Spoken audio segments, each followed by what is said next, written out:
हाय। इस वीडियो में हम पढ़ेंगे globalist theory and national policy agenda. देखते हैं किस तरह से ग्लोबलाइजेशन जो है वो नेशनल पॉलिसी को इन्फ्लुएंस कर रहा है। Okay, due to changing the globalisation scenario. Okay, globalisation आने से जो नेशन के अंदर अलग अलग टाइप से काफ़ी बदलाव आया है, जिसके वजह से उसके पॉलिसी में क्या क्या चेंजेस आए हैं, ये सब चीज़ें हम इस वीडियो में पढ़ेंगे। चलिए शुरू करते हैं। देखिए, globalist theory has develop on a massive scale and in the process it has contributed to contemporary policy making. As has been already mentioned that the country political system also function within the world system, and the boundaries of the political system are no longer impermeable to outside pressure and influence. देखिए, हमारा जो हमारा जो state है, हमारी जो country है, वो मेनली किसी ना किसी ग्रुप की मेंबर है। ओके, किसी ना किसी ग्रुप का मेंबर है। तो हमें ये पता है कि जो ग्रुप होते हैं, जैसे कि यूनाइटेड नेशन हो गया, या जैसे यूरोप में यूरोपियन यूनियन हो गया, या वर्ल्ड बैंक हो गया, ठीक है, तो एशियाटिक बैंक हो गया, तो ये इस टाइप के ग्रुप है। ये ग्रुप भी क्या करते हैं, मतलब अपनी पॉलिसी बनाते हैं, रूल रेगुलेशंस बनाते हैं। तो ये जो रूल रेगुलेशन है ये भी इन्फ्लुएंस करते हैं किनके ऊपर, अदर कंट्रीज के ऊपर जो इनके मेंबर्स होते हैं। Okay, so the world has become a single social system as a result of growing tie of interdependency. तो बिकॉज एक देश किसी ना किसी वजह से अलग अलग देशों के साथ डिपेंड है, कोई कोई किसी ना किसी तरह की ट्रीटी में एक दूसरे के साथ लिंक है, तो इसीलिए क्या है, ये एक सिंगल एक सोशल सिस्टम बन चुका है पूरे वर्ल्ड के अंदर। The point is that there is a new kind of interplay between the transnational companies, okay, often called the hollowing out of the state and national and world economy to guidance transnational corporation, growing economic integration, and globalization of communication and media are major factor that make globalization. Okay, तो इस तरह से globalisation जो है, okay, globalism जो है वो किस तरह से इन्फ्लुएंस कर रहा है, because of the interdependency of one state on the other state. क्या हो रहा है, जो सोशल सिस्टम है, ओके, मतलब एक दूसरे से इंटरडिपेंडेंस होने के कारण एक सोशल सिस्टम बना है, जिसके वजह से इस देश की ए देश की पॉलिसी जो है बी देश के पॉलिसी को इन्फ्लुएंस करती है किसी ना किसी वजह से, डायरेक्टली या indirectly. So globalisation as a term under globalism has gain wide attention and recognition. To to Albro in 1990, globalization referred to all those processes by which the people of the world are incorporated into a single world society, global society. Okay, किसी ना किसी वजह से जो world के सारे लोग हैं वो एक दूसरे के साथ क्या है, इनकॉर्पोरेटेड है, एक दूसरे के साथ लिंक में है। ओके, तो क्या बन गया, एक सिंगल वर्ल्ड सोसाइटी बन गया, ग्लोबल सोसाइटी बन गया। He further state that globalism is one of the force which assist in the development of globalisation. Okay, तो ये जो ग्लोबलिज्म है ये एक टाइप का एक फोर्स बन चुका है, जो कि मेनली जो ग्लोबलाइजेशन के डेवलप में क्या आ रहा है, क्या यूज होता है। Okay, the implication of the notion of globalization are the policy makers must consider agenda formation and problem definition within the global context. Okay, so the policy makers in one country seek to emulate the success of colleagues overseas. In a global environment, it is possible to speak of the convergence of concern for which global strategy may be formulated. As such, in global context, more or more issues will be constructed by large force outside the nation constitutional framework of public policy making. The policy agenda is now becoming part of the global environment. Okay, and whatever we are reading, that is mainly concerned with the policy formulation, how policy is influenced by the globalization. Okay, so how the one country is becoming the dependency of the other country, and because of that they both the country influence their own public policy. So with globalization there is a greater scope of interaction between the national state, okay, nation state and other countries. तो globalisation के कारण क्या हो रहा है, एक जो nation state है, ओके, वो एक दूसरे के साथ इंटरेक्शन में आ गए. A nation state has now come to exercise less control on policy agenda than it was in the second half of the 20th century. From the national perspective, this means that policy agenda may be global, but the policy making and implementation remain national. Okay, तो policy agenda में भी global हो सकता है, लेकिन जो policy बनाई जाएगी और जो इम्प्लीमेंट की जाएगी वो कहाँ पे, मेनली नेशन के लिए. Okay, thus there is a new kind of interplay between transnational companies and the national and world economy. Global politics has an added role to play in the determination of national policy, especially of the developing nations. Global issues interact with national issues, which in turn interact with the local level. Globalization suggests that these layers are becoming even more interactive and permeable, and that a new policy is emerging. What we have witnessed March 2020 onwards, a case of COVID-19, which is worldwide pandemic, is a clear case of global policy, national level policy implementation. Okay, देखिए, तो mainly क्या बताया इसमें, किस तरह से एक देश की पॉलिसी भी दूसरे देश की पॉलिसी को इम्प्लीमेंट कर सकती है. हमने देखा है कोविड में किस तरह से एक देश के वजह से बाकी सभी देश क्या हो रहे, पूरे अफेक्ट हो गए. और सेम वे फिर सभी देश ने अपनी पॉलिसी, अपनी जो भी रूल रेगुलेशन है related to law and order, सब कुछ चेंज कर दिया है. ओके, सब कुछ चेंज कर दिया to maintain the peace, okay, to maintain the awareness. Okay, तो इस तरह से हर चीज़ को टैकल करने के लिए, ठीक है, अलग अलग पॉलिसी बनाई जाती है. और अभी ग्लोबलाइजेशन के वजह से जो पॉलिसी है वो काफ़ी ज़्यादा इन्फ्लुएंस करती है by the other state. Okay, इस तरह से हमने ये मेनली चीज़ को हमने इन्फ्लुएंस, या इस चीज़ को मेनली हमने महसूस भी किया वाइल द कोविड 19 सिचुएशन में किस तरह से हर एक देश, okay, because of the globalisation हर एक देश अपने देश में पॉलिसी लगभग सेम लेके आए, okay, to avoid the COVID cases.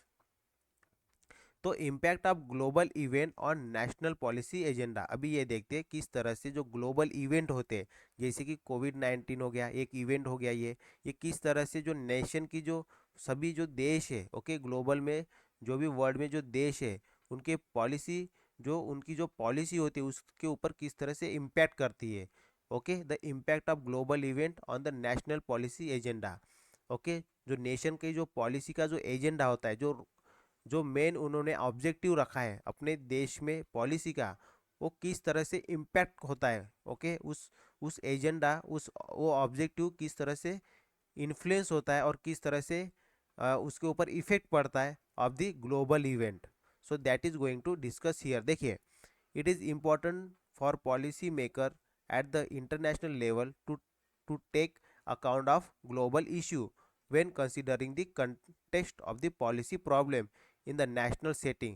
Globalist theory face several challenges of policy such as जैसे environmental डिस्पोल्यूशन हो गया, poverty and population growth, HIV AIDS and pandemic हो गए, drugs and health issue, trade and industry privatisation, terrorism, other global issue. इसके वजह से हर एक देश क्या हो रहे हैं, अपनी अपनी पॉलिसी बना रहे हैं. ओके, उसके बाद imperialism and neo-imperialism. Okay, globalism as a product of the expansion of capitalism. तो ये जो ग्लोबलिज्म हुआ ये क्यों हुआ, क्योंकि कैपिटलिज्म, बिकॉज मार्केट बढ़ा. ओके, मार्केट बढ़ा तो फिर मार्केट बढ़ने से क्या हो जाएगा, एक एक जो कंट्री है वो दूसरे देश के साथ व्यापार करना चाहेगी. डिपेंडेंसी भी बढ़ी है. एक तो इम्पेरियलिज्म हो गया, मतलब किस तरह से शासन करने के लिए भी लोग गए एक जगह से दूसरी जगह पे. उसका डिपेंडेंसी बढ़ी. Globalisation is uneven development and the domination of the under develop world by the industrial world. Okay, तो कैसे, जैसे कि एक देश के अंदर फैक्ट्री है तो वो दूसरे देश के लोगों के ऊपर इन्फ्लुएंस करती है। ओके, एक डेवलप नेशन दूसरे अनडेवलप नेशन के ऊपर इन्फ्लुएंस करता है, तो उसमें क्या हो जाता है, जो अनडेवलप नेशन होता है वो डिपेंडेंट हो जाता है डेवलप नेशन के ऊपर। Then world system globalism as a product of the world economy leading to centralization around a core semi-peripheral and peripheral system of relationship. Okay, it may be added that the world is becoming reluctantly internationalist, recognizing that diversity of domestic social and economic issue जैसे कि social welfare हो गया, trade हो गया, industry हो गया, agriculture हो गया, हेल्थ हो गया, एजुकेशन हो गया, nuclear war, famine ETC are terms on the national policy agenda. अभी ये क्या बन गए, जो ग्लोबल इशू है वो अभी नेशनल पॉलिसी एजेंडा बन गए, देश की एक पॉलिसी के एक हिस्सा बन गए, which are tie up with the global issue. This has been accomplished by growing regionalization and internationalization the global environmental forms such of the context of national policy making. In conclusion, it is largely felt that in developing as well as developed democratic country, policy agenda are driven by global force. Problem arise in the context in which economy and social condition play major role in shaping opinion and political strategies. For example, economic and got struck with the planning model experiments slow down, okay, stagnation or worse. The collapse of the socialist economy was, but the final nail is the planning coffin. Since 1990s, countries around the world have been actively engaged in privatizing public enterprises. Okay, but the power of decision or policy and the capacity of implement is remain largely within the nation state. Okay, nation state. There is therefore a tension between the spillover which may be said to be taking place at the global level and the reality of the maintenance of national sovereignty against the pressure of global agenda. The fact remains that at time of crisis government are prone to withdraw from intergovernmental cooperation and supranational policy making rather than more positively into close collaborations. Okay, so the common issue and problem within global context may be increasingly identified in international terms, but decision making and implementation still remain largely within nation state. The global socio-economic framework interact within the political process and policy pursued by government of nation state. The success of nation state in policy performance will diverse notwithstanding the coverage of the global policy concern. At same place there appear to be the decline of globalization worldwide. The UK withdraw from the European Union signal that were the something within the globalization era that some states are not able to connect with. Now it's felt that most countries want to remain independent in their monetary, fiscal, immigration and labor policies. Okay, at last we come to the conclusion of the chapter. A theory should be able to simplify and clarify our thinking about politics and public policy. It should offer explanation for public policy. Certainly, the usefulness of theory lie in the ability to simplify political political life or add other to it. Okay, so that we can understood the process we encounter in the real world. In brief, the theory should be communicate what is relevant about the worth of public policy. The concept ingrained in the theory make policy decipherable. We know the concept and approach is influencing the तो हमें पता है कि किस तरह से जो policy के ऊपर किस तरह से पॉलिसी के ऊपर इन्फ्लुएंस पड़ता है। Okay, and how the public policy get influenced by the other factor that also we discuss in this chapter. So there is a feminist approach that influence public policy too. तो capitalist society के जैसे ही अभी क्या है, feminist जो है, okay, feminist जो है, जो मेनली जो वीमेन के बारे में, जो वीमेन के एम्पावरमेंट के बारे में जो सोचते हैं, वो भी इन्फ्लुएंस करते हैं पब्लिक पॉलिसी के ऊपर।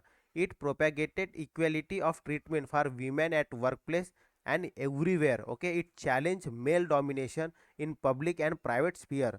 The gender dimension of public is the main focus, okay. If the government want to go in for state protection of labor interest, we know the Marxist approach has an influence, and when right and feminist approach have their way, we understand why the wages of man and women have been made equal, why law against domestic violence have been made stricter. Likewise, when stakeholders like NGO, civil society are given credence, we understood and influenced the pluralist approach on the policy. The elitist perspective become clear when policies for the private sector are made to favor certain businesses and corporate powerhouses. A variety of state theories discuss in this unit. हम बहुत सारे state की theories देखे, अलग अलग theories देखे, okay. suggested that there is a need of look at the challenges posed by the theoretical discount, okay, which are used to support distribution of power or enhance power of specific interest. Each theoretical framework posits of different set of issue for the state. It need to be conceded that action taken place within the structure and are influenced by the those structure, but in actual practice what happen in a complex situation. So this is the chapter number 3, okay, that we learn, okay. Understanding policy in context of theories of state, okay.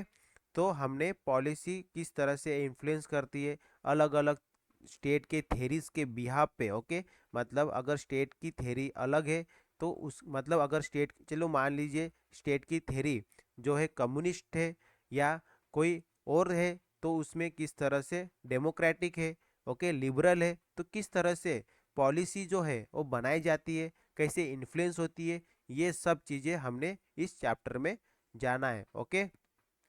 तो ये mainly chapter किस related था कि policy के ऊपर जो state की जो थेरीज है वो किस तरह से इन्फ्लुएंस करती है, और मेनली कौन सी थेरीज हमने इस चैप्टर में जाना है, जैसे कि प्लूरलिस्ट थेरी हो गया, ओके, प्लूरलिस्ट थेरी। उसके बाद इलिट मास थेरी, ओके। प्लूरलिस्ट थेरी से क्या समझते हैं आप? प्लूरलिस्ट थेरी से ये है कि जिसमें मतलब अधिक से अधिक लोग क्या होने चाहिए, उस उस पॉलिसी फार्मूलेशन में इन्वॉल्व होने चाहिए, okay, that is pluralist theory. Elite mass theory में क्या बोलते हैं कि हमें जो जो बॉटम लेवल के भी लोग हैं, okay, so card bottom, okay, it means the जो जो समाज के निचले तबके भी लोग हैं, okay, the labour force, okay, mainly labour group, okay, उनको भी क्या होना चाहिए, पॉलिसी मेकिंग में लेके आना चाहिए। ना सिर्फ जो इलीट है, जो मतलब पावरफुल है, या जो powerful in the sense of money हो गया, मस्कल हो गया, या एजुकेशन हो गया, तो इन्हीं को नहीं बल्कि सब मतलब सबको क्या होना चाहिए, लेके आना चाहिए, सबको इन्वॉल्व करना चाहिए इन दी पॉलिसी मेकिंग। उसके बाद मार्क्सिस्ट पर्सपेक्टिव देखे हमने।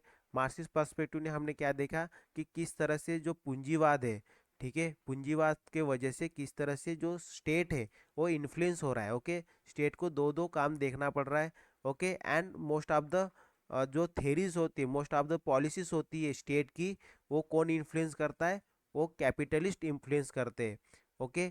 तो ये सब चीज़ें हमने इस चैप्टर में डिटेल में पढ़ा है, ओके। तो ये था chapter number 3, understanding policy in context of theories of state, okay. Theories of state, तो ये हमने डिफरेंट थेरीज पढ़ा है इसमें। तो नेक्स्ट वीडियो में हम चैप्टर नंबर 4 पढ़ेंगे, okay. So that's all for this video. Thank you, bye bye.